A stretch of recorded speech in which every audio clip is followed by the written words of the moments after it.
आप सभी को जय मसीह की द बाइबल पोर्शन में आपका स्वागत है। हमारा आज का वचन है उत्पत्ति की पुस्तक 31वां अध्याय वचन 36 से 55। तब याकूब क्रोधित होकर लाबान से झगड़ने लगा और कहा, मेरा क्या अपराध है, मेरा क्या पाप है कि तूने इतना क्रोधित होकर मेरा पीछा किया है। तूने जो मेरी सारी सामग्री को टटोल कर देखा तो तुझको अपने घर की सारी सामग्री में से क्या मिला? कुछ मिला हो तो उसको यहाँ अपने और मेरे भाइयों के सामने रख दे और वे हम दोनों के बीच न्याय करे। इन 20 वर्षों तक मैं तेरे पास रहा, इनमें न तो तेरी भेड़ बकरियों के गर्भ गिरे और न तेरे मेढ़ों का मांस मैंने कभी खाया।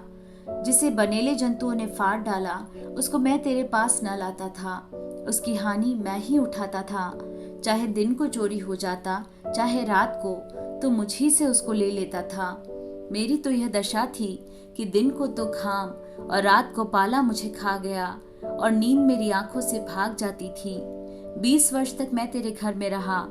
14 वर्ष तो मैंने तेरी दोनों बेटियों के लिए और 6 वर्ष तेरी भेड़ बकरियों के लिए सेवा की, और तूने मेरी मजदूरी को 10 बार बदल डाला। मेरे पिता का परमेश्वर अर्थात अब्राहम का परमेश्वर, जिसका भय इसहाक भी मानता है, यदि मेरी ओर न होता तो निश्चय तू अब मुझे छूछे हाथ जाने देता।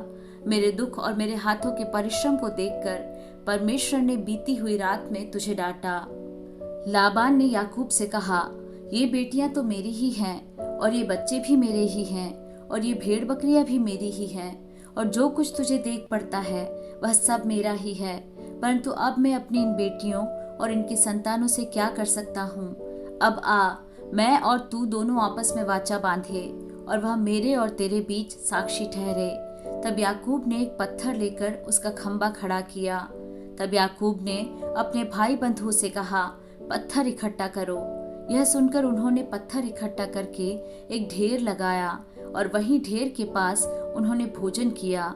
उस ढेर का नाम लाबान ने तो यज्र सहादु था, पर याकूब ने गिलियाद रखा। लाबान ने कहा, यह ढेर आज से मेरे और तेरे बीच साक्षी रहेगा। इस कारण उसका नाम गिलियाद रखा गया, और मिस्पा भी, क्योंकि उसने कहा, जब हम एक दूसरे से दूर रहे तब यहोवा मेरी और तेरी देखभाल करता रहे। यदि तू मेरी बेटियों को दुख दे या उनके सिवाय और स्त्रियां ब्याह ले तो हमारे साथ कोई मनुष्य तो न रहेगा, पर देख, मेरे तेरे बीच में परमेश्वर साक्षी रहेगा।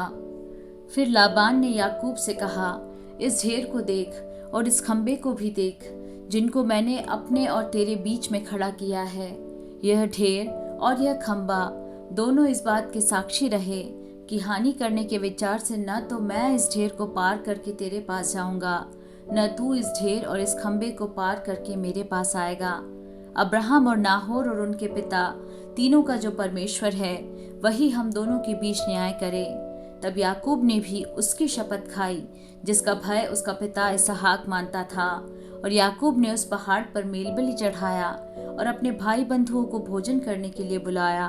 तब उन्होंने भोजन करके पहाड़ पर रात बिताई।